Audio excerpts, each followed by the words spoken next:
Que a paz e o amor do Mestre Jesus esteja conosco hoje e sempre. Esta é uma exposição do projeto Explanação Evangélica da Seara Bendita. E o tema dessa semana é Deus, inteligência suprema, causa primária de todas as coisas, conforme definição dada na resposta à pergunta número 1 do Livro dos Espíritos, codificado por Allan Kardec. A passagem que falaremos hoje está em Atos dos Apóstolos, capítulo 17, versículo 24, e nos diz assim: O Senhor do céu e da terra não habita em templos feitos pela mão humana.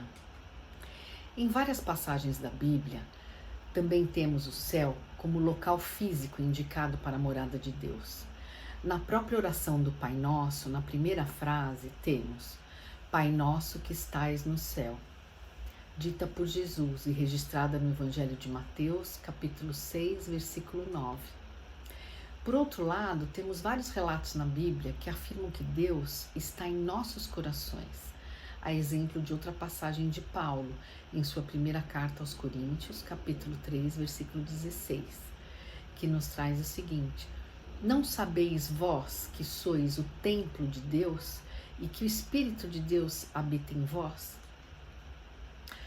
Afinal, se eu quiser falar com Deus, onde e como vou encontrá-lo? O que Paulo nos quis dizer nesta passagem? O Senhor do céu e da terra não habita em templos feitos pela mão humana.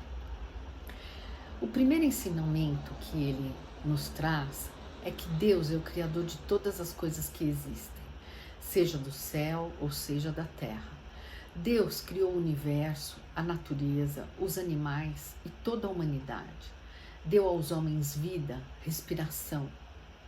Para crer em Deus, é suficiente perceber suas obras. E refletindo um pouco sobre isso, com o auxílio da resposta à pergunta número 4 do Livro dos Espíritos, nós temos o seguinte: o universo existe, portanto, ele tem uma causa. A natureza e todos os seres vivos também são efeitos de uma causa superior. Duvidar da existência de Deus seria negar que todo efeito tem uma causa e considerar que o nada ou o acaso poderiam fazer alguma coisa. Basta, portanto, termos olhos de ver e ouvidos de ouvir para perceber as maravilhas criadas por Deus e nossa subordinação ao Pai. Inteligência suprema, causa primária de todas as coisas, ou seja lá qual for o nome que queiramos dar a essa força maior. O segundo ensinamento que Paulo nos traz é que por mais que tenhamos que viver na Terra com toda a materialidade do mundo, para encontrar Deus, temos que subir aos céus. Lógico que de uma forma metafórica, mas nós temos que nos elevar. Porque não bastam as centenas de milhares de igrejas que foram construídas nos últimos séculos, nem toda a sua suntuosidade. Porque Deus não é encontrado lá. Deus habita em nós. Então, somos nós quem levamos Deus a todos os lugares.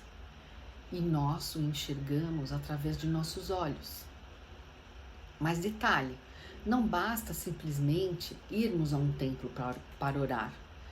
Para nos conectar com Deus, temos que fazer nossa lição de casa, tirar as diversas camadas que nos cobre a luz, nos despir de nossas impurezas, do nosso orgulho, da ganância, do apego, de nossas preocupações terrenas, largar a materialidade e pegar a estrada em sentido contrário.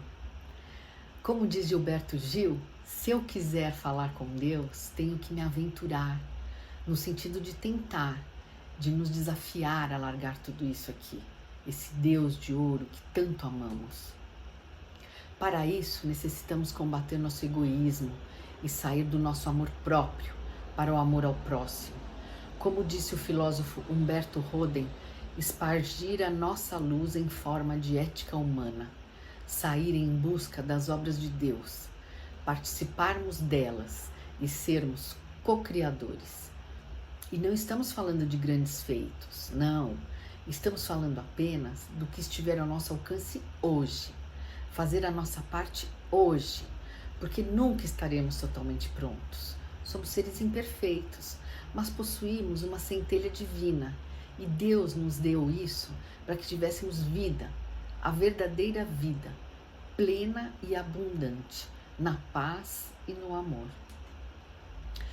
Mateus nos traz no capítulo 23, versículos 25 e 28, o seguinte: Ai de vós, escribas e fariseus, hipócritas, pois que limpais o exterior do copo e do prato, mas o interior está cheio de rapina e de intemperança.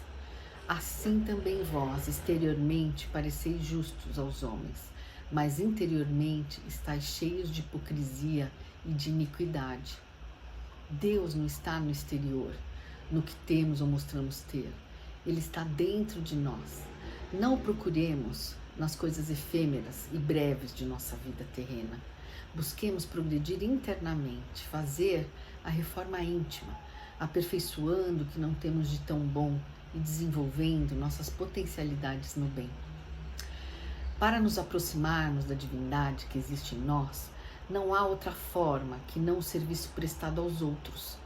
Não adianta alegar fraqueza, inaptidão, desalento ou penúria. Todos nós podemos ajudar a construir essas edificações, os templos do bem a que Paulo se referia, aqueles em que nem a traça e a ferrugem vão consumir, como nos disse Mateus no capítulo 6, versículos 19 a 21. E como praticar a partir dessa centelha divina? No amor e na caridade que oferecemos ao nosso próximo, à nossa família, no perdão das ofensas, em nosso esforço diário para seguir em frente, na oração humilde e sincera, em que nos mostramos tal e qual nós somos e lhe falamos de coração, pela migalha de socorro ou de tempo que despendemos ao apoio dos mais necessitados, por sermos tolerantes e serenos frente às dificuldades.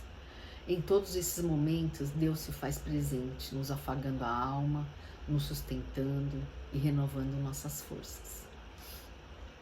Essas são as verdadeiras oportunidades nas quais Deus nos convida diariamente, pelo espírito de servir, a ocupar ministérios mais necessários e urgentes.